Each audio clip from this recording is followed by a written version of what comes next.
જૂનાગઢના માંગરોળ પંથકમાં ભારે વરસાદના કારણે અનેક ખેતરોમાં પાણી ભરાઈ જતા ખેડૂતોમાં ચિંતાની લાગણી જોવા મળી છે। માંગરોળ તાલુકાના વાડલા ગામે મીડિયા ટીમ પહોંચી હતી। ખેડૂતોની સાથે વાત કરતા ખેડૂતોએ પોતાની મગફળીના પાક ફેલ થયો તેમ જણાવી સરકાર પાસે સહાયની માંગ કરી છે। માંગરોળ પંથકમાં ભારે વરસાદના કારણે ખેતરોમાં વરસાદી પાણી ભરાઈ જતા ખેડૂતો માથે આપ ફાટી પડ્યું હોય તેવી સ્થિતિ સર્જાઈ છે।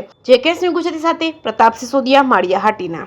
ગામમાં તરીકે અમારું ગામ છે અને અમારે વરસાદ છે વારંવાર સતત વધવાને કારણે 2 થી 3 વખત વરસાદ છે સેલ આવેલ છે અને બિયારણ અત્યારે મગફળીનો પાક છે એ સાવ સુકાતો જાય અને અમે સરકાર પાસે એક જ માગણી કરીએ છીએ કે જેમ બને વહેલામાં વહેલું સર્વે કરી અને અમારા ખાતામાં પૈસા નાખે તો સરકાર ભાઈ ખેડૂત છે એ અમારે નવું વાવેતર અમે છે એ કરી શકીએ અને જૂન મહિનામાં સતત વરસાદને કારણે આ મગફળીનો પાક છે સાવ સદંતર નિષ્ફળ ગયો છે। તે જણાવવાનું કે સતત જૂનાગઢ જિલ્લામાં અતિથી ભારે અતિ વરસાદ પડી રહેલ, જેને કારણે એ વરસાદ માંગરોળ તાલુકામાં વધારેમાં વધારે પડે અને એ વરસાદને કારણે અમારા આજુબાજુના વિસ્તારમાં વધારે વરસાદ કરવાના કારણે ઉપરવાળાના વિસ્તારમાં વરસાદને કારણે અમારા ગામની અંદર 3 વખત પૂર આવ્યો।